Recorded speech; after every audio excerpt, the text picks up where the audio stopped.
You may have heard the story about the retail chain H&M. This is a popular fashion chain.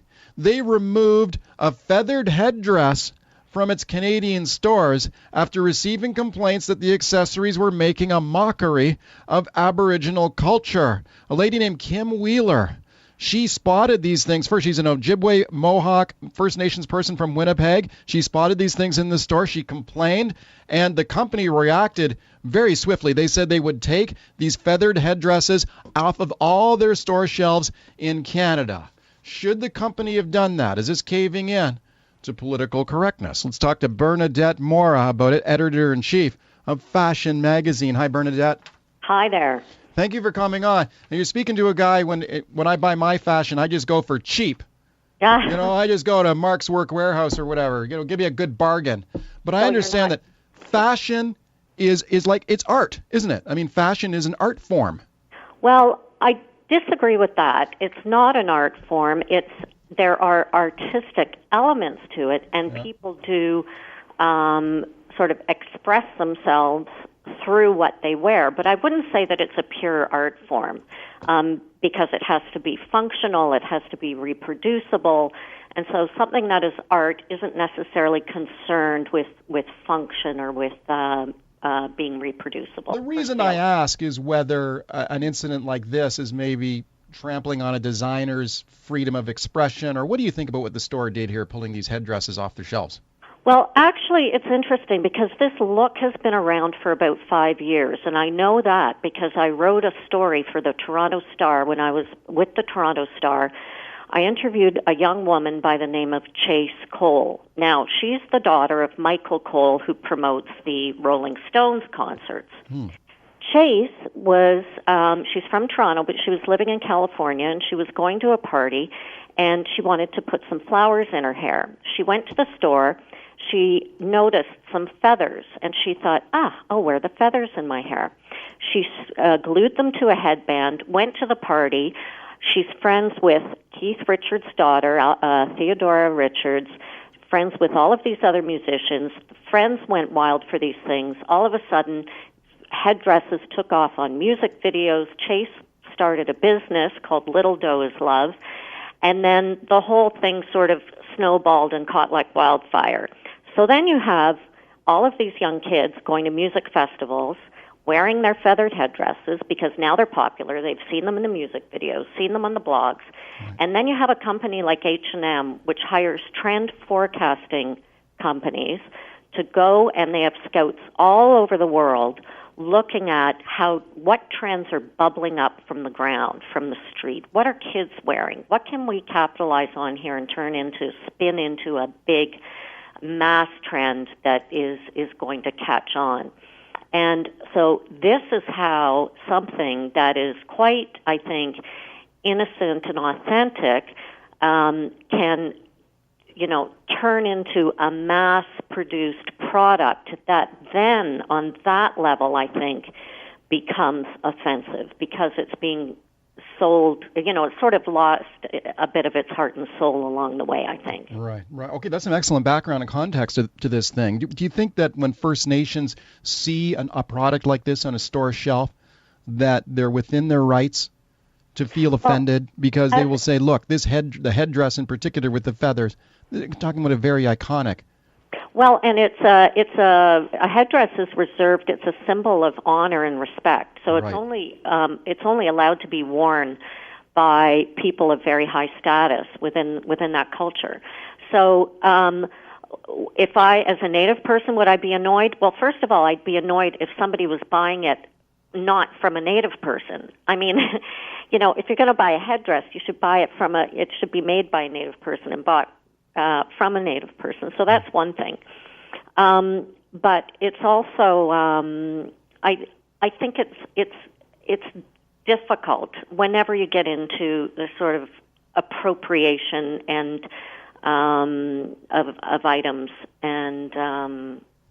It's very tricky. I've forgotten the original question. Well, we've had other examples of this, right? I mean, even in Vancouver during the Olympic Games 4 years ago, where we had the Bay started to sell a Cowichan sweater. Oh, yeah. Which was very much symbolic of the Cowichan tribe on Vancouver Island. Yep. They turned around and said, "Hey, we weren't involved in this. You are appropriating our culture here to make a buck." And the Bay turned around and said, "Okay, tell you what, we want to bring you in. We want to help you. You come in and help us design it." And they were able to smooth it over. Yes, and I think that's probably the right thing to do. I mean, I think that one of the points I was going to make was that Chase was telling me when I initially interviewed her back in 2008, I asked her if there had been any complaints from the Native community. And she said that she had taken a road trip across the U.S. and was wearing her headdresses. And she said, in fact, she was wearing a tall one as she drove through Santa Fe, and she stayed at a Native American-owned hotel. And she got nothing but compliments. But again, like, this is a young girl with a, pretty young 20-year-old with a banjo and a flowy dress and, looking cool and sort of, I think there's an earnestness about what she was doing. And then, yes, you do, when things become commercialized, I think that is probably a danger zone, and that's probably why H&M responded so quickly. Right. To remove this from their stores. I don't really blame H&M for doing that. I mean, if they're in the business of making money and they don't want controversy, these are not the kind of headlines that they want.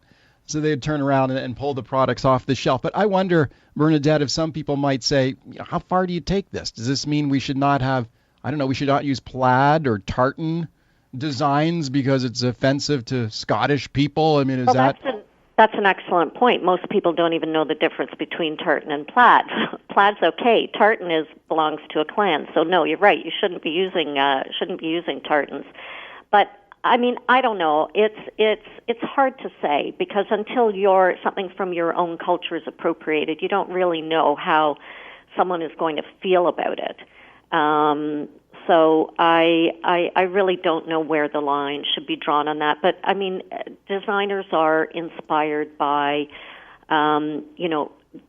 all kinds of things, and designers are dreamers and artists. Fashion is not an art, but many designers are, to some degree, artists. And sometimes it's meant to be provocative, right? I mean, that's kind of the point of it. Like Lady Gaga with her meat dress. Well, a lot of people would be offended by that. Yeah, well, that's just, I don't know what to call that. That's not fashion. That is art, but it's not fashion, and it probably shouldn't even be in the same conversation. Well, it is interesting, though, that even if you look beyond fashion, right now, especially in the United States, there's a really big fight and debate going on about the names of sports teams. For example, the Washington Redskins, yes, of course. Where a lot of people are saying that is an offensive name to Aboriginal people. And in fact, there's a lot of websites, Slate.com and others, are saying we're not going to use this name anymore. So there's like a boycott movement going on. I mean, how far do you think this can be taken? I mean, some people will look at a name like Washington Redskins and say that's offensive. That name should be changed. Well, maybe we should talk about the Edmonton Eskimos. Well, I think that these are all opportunities to educate. I mean, those of us who are a little bit older who may have, been lived with those words or terms or names when they weren't as offensive as they've become. They've become offensive because of education and because of awareness. And so I think that those are opportunities. I mean, back to the headdress, this is an opportunity to educate people that this is a revered item that is used in this culture for a particular reason, and so it gives us an opportunity to learn more about what it is. And I think that, similarly with regard to the sports teams, there's history that can be learned with regard to these. So I think it's all, a certain amount of tolerance, I think, is required, but I think we can look at this as an opportunity for education. Thank you for coming on. You're welcome. I appreciate it very much. That is Bernadette Morra, editor-in-chief of Fashion Magazine.